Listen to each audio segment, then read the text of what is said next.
નોકરીમાંથી પરવારીને ઘરે આવ્યા અને એ પછી જો તમને બોસ ફોન કરે કે આ શું થયું, આ કામ બાકી છે, આ છે, આની અંદર શું છે, ફલાણું ઢીકણું કંઈ પણ પૂછે તો આ બિલ પાસ થાય તો તમે પછી બોસને જવાબ આપવા માટે બંધાયેલા નથી. તમે બોસને ના પાડી શકો કે આ મારી નોકરી પૂરી થઈ ગઈ છે, હું જવાબ નહીં આપું.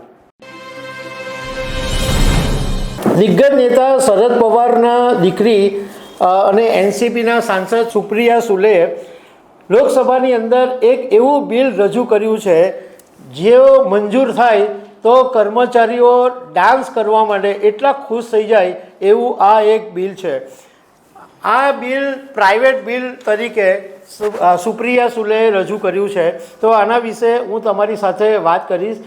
મારું નામ રાજેશ શાહ છે અને તમે જોઈ રહ્યા છો ગુજરાતના સૌથી મોટા ડિજિટલ ન્યૂઝ પ્લેટફોર્મ ખબર છે .com.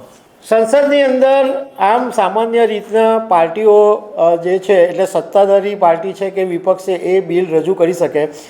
અને બીજું કે લોકસભાની અંદર જે સાંસદો હોય એ પણ પોતે પ્રાઇવેટ બિલ રજૂ કરી શકે. એમને એમ લાગે કે કોઈક આ મુદ્દા ઉપર એમને આ બિલ રજૂ કરવાની જરૂર છે તો પ્રાઇવેટ બિલ રજૂ કરવાની છૂટ છે.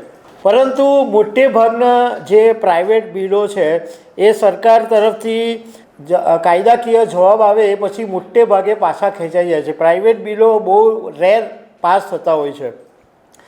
હવે શરદ પવારના દીકરી અને એનસીપી સાંસદ સુપ્રિયા સુલે સંસદની અંદર રાઇટ ટુ ડિસકનેક્ટ બિલ 2025 રજૂ કર્યું.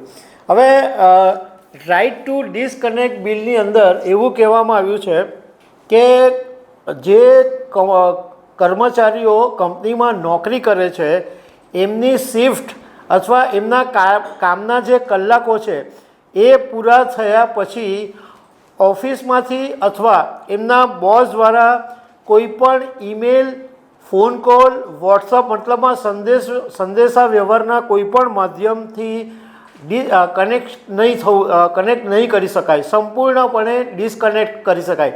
સામાન્ય ભાષામાં કહું તો તમે નોકરીમાંથી પરવારીને ઘરે આવ્યા અને એ પછી જો તમને બોસ ફોન કરે કે આ શું થયું, આ કામ બાકી છે, આ છે, આની અંદર શું છે, ફલાણું ઢીકણું કંઈ પણ પૂછે તો આ બિલ પાસ થાય તો તમે પછી બોસને જવાબ આપવા માટે બંધાયેલા નથી. તમે બોસને ના પાડી શકો કે આ મારી નોકરી પૂરી થઈ ગઈ છે, હું જવાબ નહીં આપું.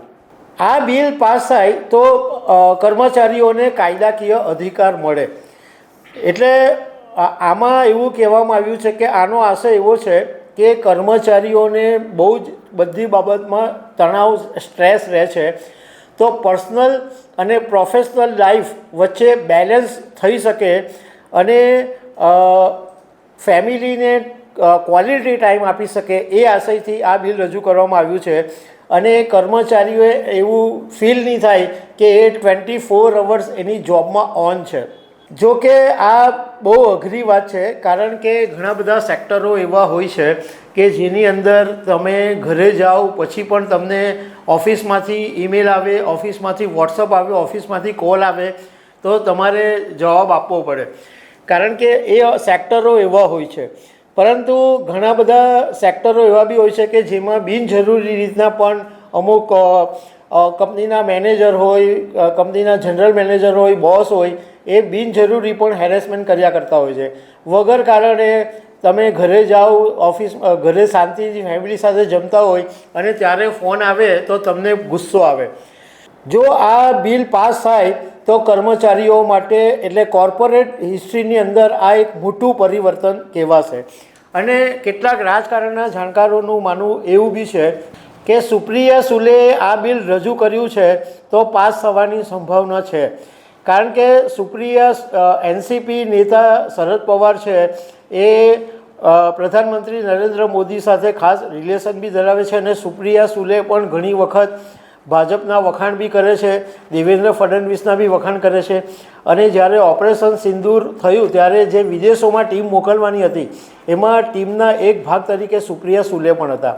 હવે જોવાનું એ રહે છે કે આ બિલ પાસ થાય છે કે નહીં થાય. આ ઉપરાંત કોંગ્રેસના એક સાંસદ કાદિયમ કાવ્યાએ પણ એક બિલ એવું રજૂ કર્યું કે મહિલાઓનું જે માસિક દરમિયાન એમને કંપનીમાં રજા મળવી જોઈએ એવું પણ એક પ્રાઇવેટ બિલ એમને રજૂ કર્યું છે. તો દર્શક મિત્રો આવી અનેક વાતો સાથે અમે તમને મળતા રહીશું. Thank you very much.